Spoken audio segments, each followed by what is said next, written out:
अपना उत्तराखंड आप देख रहे हैं, आपके साथ मैं हूं चांदनी धवन और बात करते हैं धार्मिक प्रतीकों के नाम पर सरकारी भूमि पर अतिक्रमण के खिलाफ। पुष्कर सिंह धामी सरकार का बुलडोजर एक बार फिर स्टार्ट हो गया है और इसके तहत शनिवार को हरिद्वार में सरकारी भूमि पर बनाए गए मजार को ढहा दिया गया है।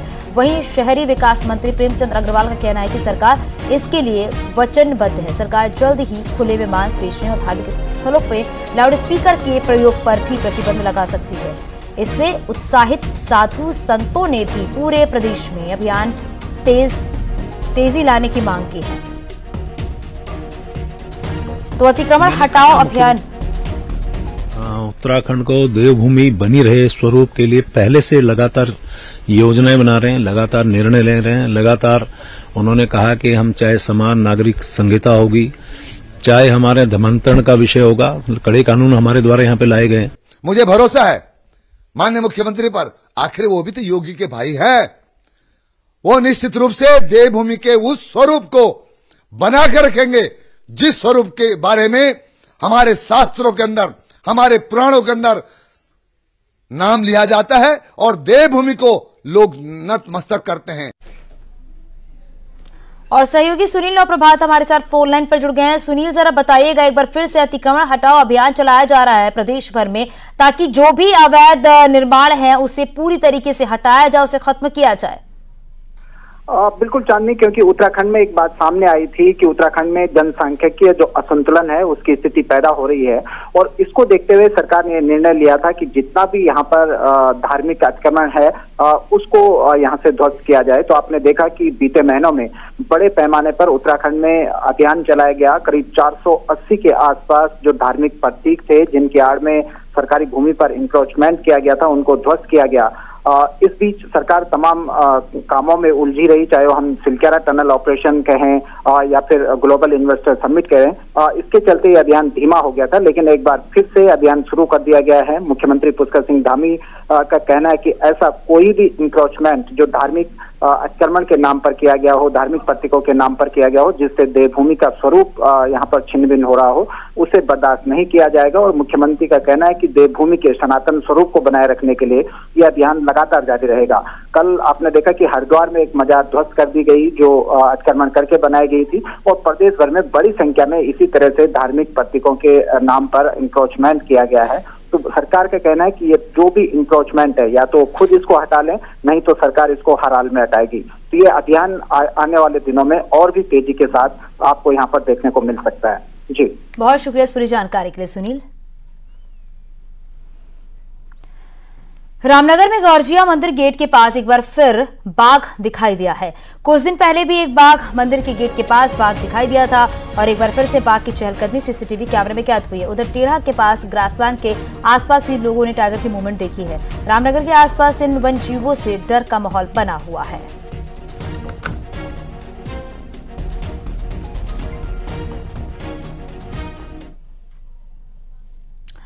हरिद्वार के पथरी क्षेत्र की शिव विहार कॉलोनी में जंगली हाथी के आने से दहशत मच गई है। सुबह के वक्त हाथी रिहायशी इलाके में जंगल से आ गया और इसके बाद हाथी को सामने देखकर मॉर्निंग वॉक पर निकलने लगे लोग सहमे हुए रहे। वहीं स्थानीय लोगों का कहना है कि कई बार जंगल से हाथी रिहायशी इलाकों में आ रहे हैं। इसकी शिकायत भी कई बार वन विभाग से की गई है, लेकिन वन विभाग ने कोई कार्रवाई नहीं की। वन विभाग की कार्यप्रणाली के खिलाफ भी लोगों में गुस्सा है।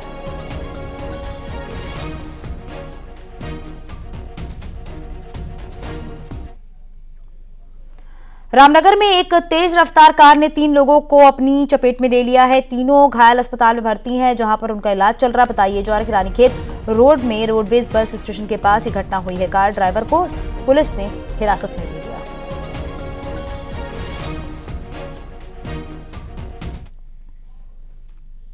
बीजेपी लोकसभा चुनाव को देखते हुए अपने संगठन को दुरुस्त करने में जुटी हुई है। रविवार को हल्द्वानी में पार्टी के प्रदेश अध्यक्ष महेंद्र भट्ट ने कुमाऊं मंडल के 8 जिला अध्यक्षों के साथ बैठक की है और बैठक में जिला अध्यक्षों के साथ ही जिला प्रभारी और सह प्रभारियों ने हिस्सा लिया।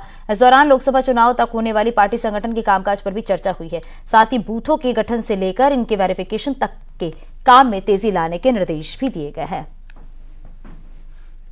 महत्वपूर्ण विषय कार्यक्रमों को धरातल पर उतारने के लिए जिले के संगठन का बहुत बड़ा योगदान रहता है। इसलिए प्रत्येक जिले के संघ अध्यक्ष, जिले के प्रभारी हमने बैठक में बुलाए हैं। देहरादून में इन दिनों पूर्व पार्षद अपने अधूरे कामों को पूरा करने की कसरत में लगे हुए हैं। वहीं कांग्रेस इस मसले पर पार्षदों पर हमलावर है।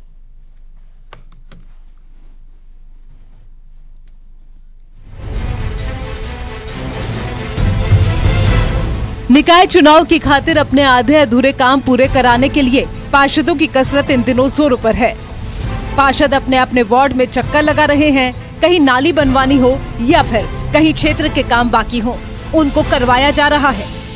निगम में हम अधिकारियों से मिलते हैं, जो काम हमारे अब प्रस्तावित हैं या टेंडर लग चुके हैं तो उनको हम कराने की कोशिश कर रहे हैं। अब ठेकेदारों की तरफ से थोड़ा सा डिले हो रहा है क्योंकि अभी हम पार्षद के रूप में भी नहीं है, तो लेकिन ये है कि अधिकारियों के ऊपर हम काफ़ी सख्ताई से उनको कह रहे हैं कि समय पर अपना काम करें। ये यहाँ पर विकास का कार्य लगातार चल रहा है वार्ड नंबर 55 में और सभी वार्डों में। नगर निगम के 100 वार्ड हैं, उनमें लगातार विकास के कार्य चल रहे हैं। सभी अपने क्षेत्रों में अपने विकास कर रहे हैं। वहीं विपक्ष इस पर चुटकी ले रहा है। पूरे 5 साल में नगर निगम ने हालात नहीं सुधारे, लेकिन अब चुनाव के लिए प्लॉटिंग कर रहे हैं। जितने काम नगर निगम को 5 साल में करने चाहिए थे, उसका 10% भी इन्होंने नहीं किया। अब जाते जाते आप जो करके गए हैं, अब वो अधिकारी क्या करेंगे? उसमें लीपापोती, केवल बजट खपाएंगे। वैसे निकाय चुनाव कब होंगे अभी कहा नहीं जा सकता, लेकिन इतना जरूर है कि पार्षदों ने अपने अपने वार्ड में चुनाव में दोबारा खड़ा होने के लिए एक्सरसाइज तेज कर दी है। न्यूज़ 18 के लिए देहरादून से भारती सकलानी, उन्नियाल की रिपोर्ट। देहरादून सीएम हाउस में सिलक्यारा टनल के सफल रेस्क्यू पर कार्यक्रम हुआ, जिसमें श्रमिक संगठन ने सीएम पुष्कर सिंह धामी का अभिनंदन किया। टनल के अंदर से 41 लोगों के सफल रेस्क्यू के लिए सीएम का अभिनंदन किया गया। कर्मकार कल्याण बोर्ड ने कार्यक्रम किया था। आपको बताते चले कि सिलक्यारा टनल में भूस्खलन होने से 41 लोग फंस गए थे, जिनका सफल रेस्क्यू किया गया। 17 दिन बाद सुरक्षित निकाला गया। वो वास्तव में बहुत ही कठिन था और इस मुश्किल घड़ी में जो हमारे श्रमिक भाइयों ने जो धैर्य, साहस और अंदर से जो उन्होंने हम सबको कहीं न कहीं लगातार उत्साह देने का काम, लगातार अपनी हिम्मत के साथ हमारी हिम्मत बढ़ाने का भी काम किया, वास्तव में उसकी जितनी भी प्रशंसा की जाए वो कम है। मैं अपने श्रमिक भाइयों का जो अंदर थे, मैं उनका आप सबके बीच में से अभिनंदन करना चाहता हूं उनका, कि उन्होंने बहुत हिम्मत करी और श्रमिकों की जो हिम्मत है, हमारे आदरणीय प्रधानमंत्री जी के मार्गदर्शन से इस रेस्क्यू ऑपरेशन को सफल बनाया जा सका। अगर आप बर्फ में फिसलने के शौकीन हैं या फिर स्कीइंग में दिलचस्पी रखते हैं तो चले आइए विश्व प्रसिद्ध औली में, जहां स्कीइंग की तैयारियां जोरों पर हैं।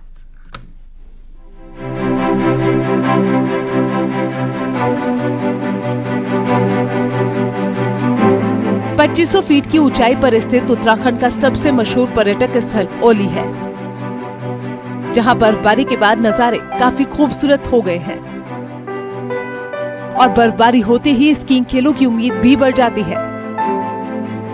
1350 मीटर लंबे स्कीइंग स्लो पर स्की करना हर एक स्कीइंग खिलाड़ी का सपना होता है। ऐसे में खिलाड़ियों को उम्मीद है कि ओली में इस बार स्कीइंग खेलों का आयोजन जरूर होगा।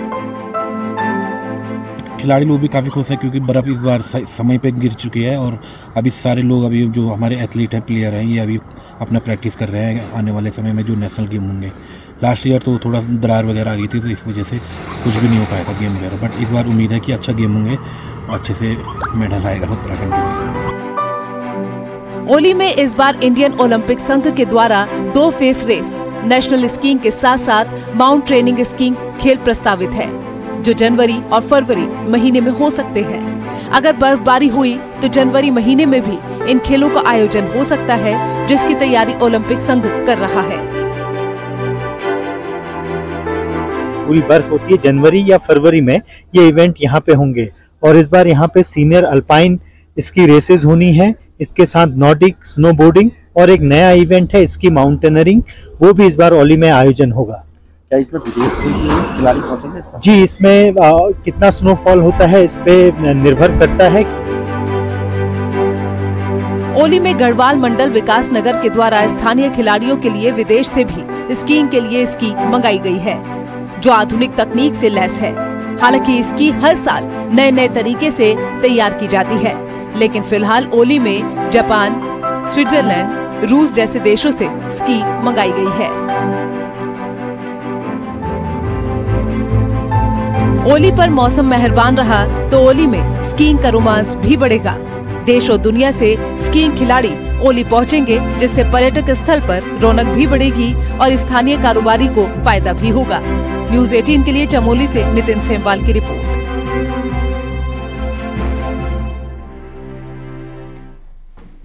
ऋषिकेश में साल 2018 में तकनीकी खामियों को देखते हुए विश्व प्रसिद्ध लक्ष्मण झूला पुल को आवाजाही के लिए बंद कर दिया गया था और इसी के पास बजरंग सेतु का निर्माण शुरू हुआ, जिसे 2023 में बनकर पूरा होना था, लेकिन लेट लतीफी के चलते वो अभी तक नहीं बन पाया। वहीं पर लक्ष्मण झूला पुल बंद होने से यहाँ पर विदेशी पर्यटकों के साथ साथ लोकल पर्यटकों का आना जाना भी बंद हो गया। वहीं पीडब्ल्यूडी सचिव ने भी बजरंग पुल का निरीक्षण किया और कार्यदायी संस्था को लेट लतीफी के लिए फटकार लगाई है। इसके साथ ही पुल निर्माण काम में तेजी लाने के निर्देश भी दिए गए हैं। विश्व का सैलानी तो बहुत आता था वहाँ पे, विश्व के सैलानी के अलावा जो है हिंदुस्तानी भी बहुत आते हैं। सारे सबका क्रेज जो है लक्ष्मण झूला की तरफ ही है, लेकिन अब जो है ना तो विदेशी लोग आ रहे हैं और ना ही इंडियन लोग ज्यादा आ पा रहे हैं। और धीरे धीरे करके जैसे सबको लोगों को पता लग रहा है, वैसे वैसे जो लोग और कम होते जा रहे हैं। इस सब तरह से करके 24 घंटे अगर काम चलेगा तो हम लोग उसको टाइम में कंप्लीट कर सकते हैं। अभी जो शेड्यूल उन्होंने दिया है वो जुलाई तक का शेड्यूल है कि मार्च तक ये लोग डेक वगैरह बना देंगे, उसके बाद जुलाई तक ये लोग ट्रैफिक के लिए खोल रहे हैं। हम लोग ये प्रयास कर रहे हैं कि जो जितनी जल्दी हो सके उतनी जल्दी पूरा करें और जो टाइम शेड्यूल है, डे टू डे वाला जो शेड्यूल है, उसमें डिले नहीं हो किसी तरीके का। ऑर्गेनिक फार्मिंग से जुड़े किसानों को मार्केट देने के मकसद से देहरादून में जैविक मंडी की शुरुआत हुई है, जिसे अपलोग बाजार नाम दिया गया है। प्रदेश भर के किसान एक मंच पर अपने उत्पाद बेच सकेंगे। जैविक उत्पाद परिषद से लेकर कृषि मंडी परिषद ने यहां पर किसानों को मार्केट देने की ये पहल की है। किसानों का कहना है कि पहल से उन्हें एक बाजार मिल रहा है, जिससे वो खेती में आगे काम कर सकेंगे।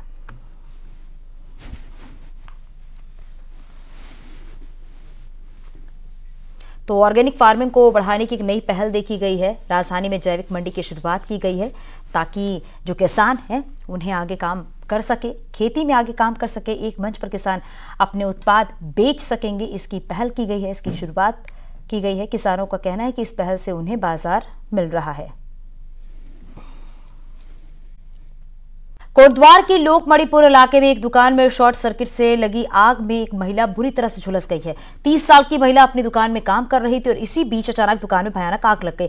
आग की लपटे अगर बात करें तो महिला बुरी तरह से झुलस गई है और आसपास के लोगों ने बामुश्किल महिला को आग की चपेट से बाहर निकाल लिया है। महिला को बेस अस्पताल कोटद्वार लाया गया, जहां महिला का इलाज किया जा रहा है। डॉक्टर के मुताबिक महिला का शरीर जो है 80% जल चुका है।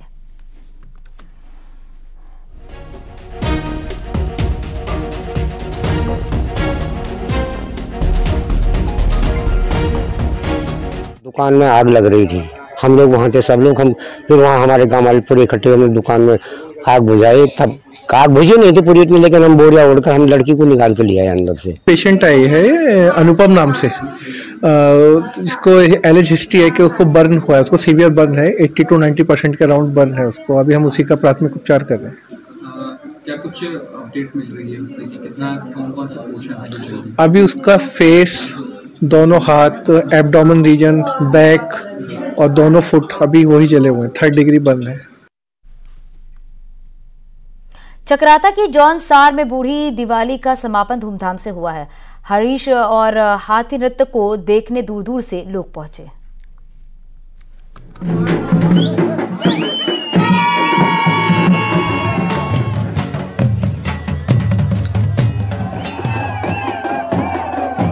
अनूठी सांस्कृतिक परंपराओं, रीति रिवाजों, रहन सहन और खान पान के कारण जौनसार बावत क्षेत्र देश दुनिया में अपनी अलग पहचान बनाए हुए है।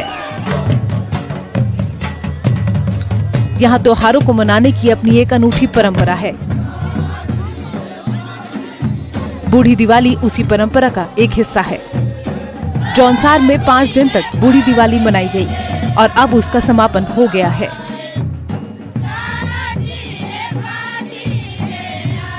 तो ये त्यौहार इसलिए एक माह बाद मनाया जाता है कि इस समय खेती बाड़ी के बहुत अधिक काम होते हैं। ये सब संपूर्ण क्षेत्र है, ये बागवानी और कृषि पर आधारित क्षेत्र है, पशुपालन पर आधारित क्षेत्र है। और इसलिए चूंकि त्यौहार मनाने की परंपरा यहाँ बहुत वैभव संपन्न तरीके से त्यौहार मनाते हैं, धूमधाम से त्यौहार मनाते हैं, तो काम की अधिकता के कारण एक माह बाद जौनसार बावर में दीपावली मनाई जाती है। दिवाली के समापन पर गांव में काठ का हाथी बनाया जाता है, जिसे लोग अपने कंधे पर उठाकर नाचते हैं। हाथी के ऊपर गांव का मुखिया बैठता है, जो दोनों हाथों में तलवार लेकर नृत्य करता है। और इस दृश्य को देखने के लिए दूर दूर से लोग जौनसार पहुंचते हैं।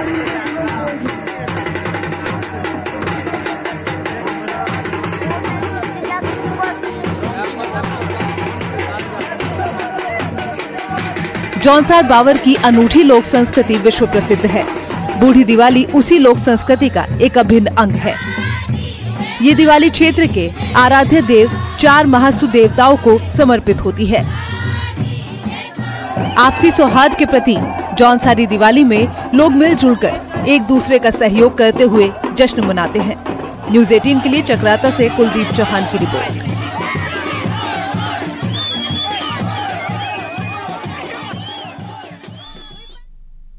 चमोली की किरोली गांव में पांडव नृत्य की धूम है। किरोली गांव में बड़े ही हर्षोल्लास के साथ पांडव मेले का आयोजन किया जा रहा है। पांडव नृत्य पहाड़ों में गांव की खुशहाली समृद्धि के लिए हर साल मनाया जाता है, जिसमें पांडव मनुष्यों पर अवतार लेकर ढोल दमाओं की ताल पर नृत्य करते हैं और अपने भक्तों को दर्शन देते हैं।